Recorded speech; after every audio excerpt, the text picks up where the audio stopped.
What is going on, everybody? Welcome back to the channel. Welcome to our little driving tone segment right here. So this is how this works. Basically, you ask a question in the comments of this video. Make it a nerdy one, because these are fun.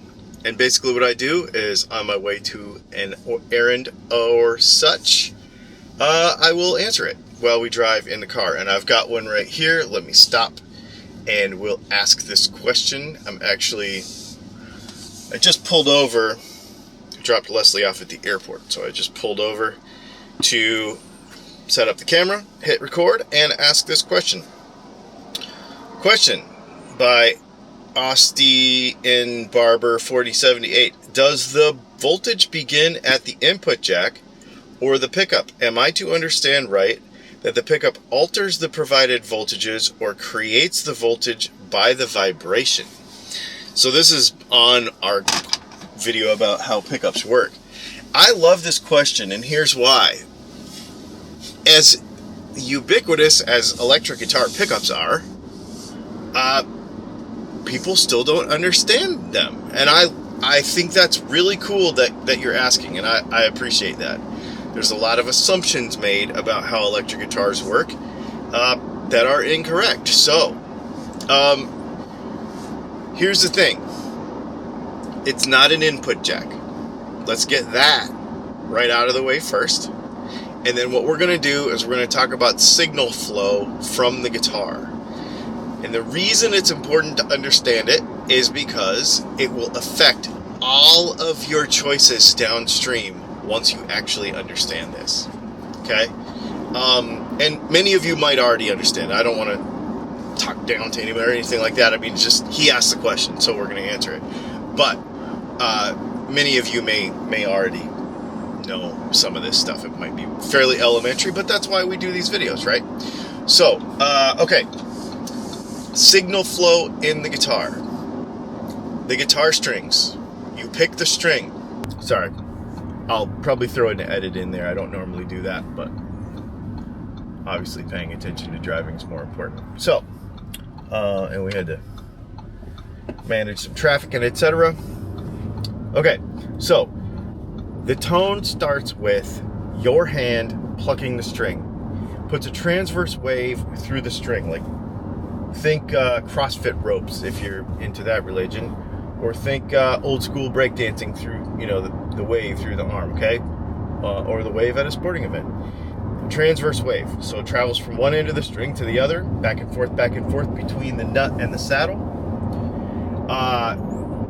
That string is actually magnetized because it's within the magnetic field. Like anytime you put any kind of metal within a magnetic field, it becomes magnetized, right?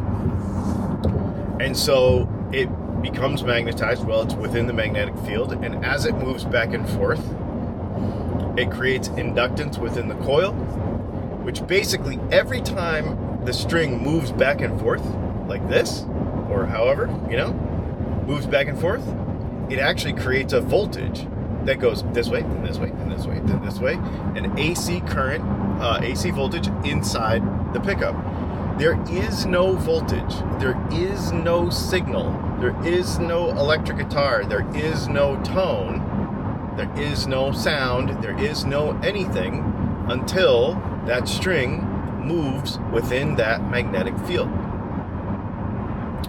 And then it creates a pulse of electricity, and it goes back and forth and back and forth and back and forth, and it creates AC voltage. And that is what then usually, you can measure it. It's really low. Like if you have a really good multimeter, you can measure, 300 millivolts, 500 millivolts if it's really hot. Like you can, there's ways to measure it. So it's not that much. Zero current. Like, we're not talking shock yourself. Like there's no current here.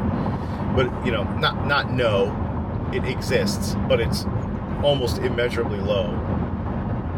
So therefore, you have this electricity that goes back and forth. It's AC voltage. Like I said, about 300 to 500 millivolts. So then, it goes through the rest of the guitar circuit. And so this is this is where it's important to understand that, because what folks don't realize is a lot of people think, well, I'm going to change the tone of guitar, therefore I'm going to add this or that. I'm going to change it by changing the pots, changing the cap, changing everything. Okay, exactly. But what you have to remember in a passive guitar, so let's throw Fishman Fluences out of it, and let's throw EMGs out of it. So anything with an active pickup, it's a little different. It's not totally different, but a little different. But anything with a passive pickup, so you go to DylanTalksTone.com and you buy some pickups, some normal pickups that are amazing, and you put them in your guitar, and you make this voltage 300 to 500 millivolts. It's a passive device, meaning that anything that you add after it takes away from the voltage and affects the overall frequency of what's happening. So you start it with a vibration of the string. Then everything after that is subtractive. Your capacitor, the resistance of the circuit, the change in inductance that happens in the circuit afterwards because of the combination of a capacitor, a resistor, and a voltage divider, which is the volume knob, because your three main components in a basic guitar circuit, four main components in a guitar circuit are your pickup that creates the voltage divider that sends a percentage of it to ground to control the volume, a variable resistor, which is your tone pot, and your capacitor, which the variable resistor sends some of the capacitance to ground and filters off frequencies for your tone circuit. All of those devices are subtractive devices to the original voltage that you have created. So you create 300 millivolts of sound at a particular frequency. It's going back and forth at a particular speed, or it's, and more realistically, varying because the string's moving not in a linear fashion, but sort of all over the place as you strum it.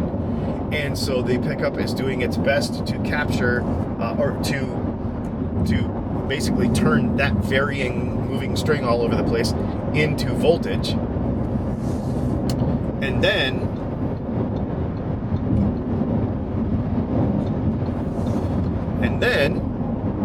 you're subtracting from that. I love this off ramp. You're subtracting from that by all of these other components. This is why it's important to make those component choices correctly, because if you don't, then you don't have a good team. Everything needs to work together correctly. So if you have a pickup that basically kind of, I don't know, makes like crappy high end, and then you over filter it, then you're left with nothing. So it's not just an arbitrary choice to put this with this. There's two things, or a couple things that need to take place. One is you need to have a goal, like what do you want your tone to sound like, and then the other thing is look at the components that you have and understand the physics of how they work, and the goal, does it get you to your goal? As a rule, the more stuff you put in your guitar circuit, the further away from the potential of that pickup you are getting. So if you have a bunch of knobs and a bunch of switches and a bunch of caps and all kind of features and switchy changeo stuff, then that is because you're adding, like, if every time you do that, you add resistance. Every time you do that, you change the overall inductance of the circuit. Every time you add resistance, capacitance, or anything really, you're changing the overall inductance of the circuit, which is what the circuit is. So, a lot of people are like, oh, I want to try all this stuff and I want to put all these features on my guitar. Okay, that's cool, but you have to be real careful about it if you want, and you have to also make the choice. Do I want this pickup to sound the best that it can sound? Or do I want to sacrifice some of that by adding this, and this? Okay? And then the other thing that plays into it is your output jack. We talked about this at the very beginning, that it is not an input jack, it's an output jack. So, let's talk about the signal flow and then one other component that has a lot to do with this. Signal flow. Hand. Pick, if you use one, or plectrum, for those of you that are on the other side of the ocean and drive on the wrong side of the road, plectrum. Okay, so then we have the string. Within the magnetic field, we have the pickup. Then we have the volume pot. And then we have the output jack. Okay? And you're going to say, well, what about the tone knob? Well, the tone knob is actually just sort of off to the side, and it is a parasitic sub-circuit. And I say parasitic for a reason. It's just sucking some tone and chucking it to ground through a filter. That's what it's doing. So it's just robbing some off to the side. But the signal is literally going through the volume pot to the jack. Okay? And then you've got the tone knob over here saying, let me take some of that. I'm going to use the capacitor to set it at whatever shelf I want. And I'm going to use this variable resistor to tell you how much of that I want to do, but I'm going to steal some of it and I'm going to chuck it to ground. That's basically what it's doing.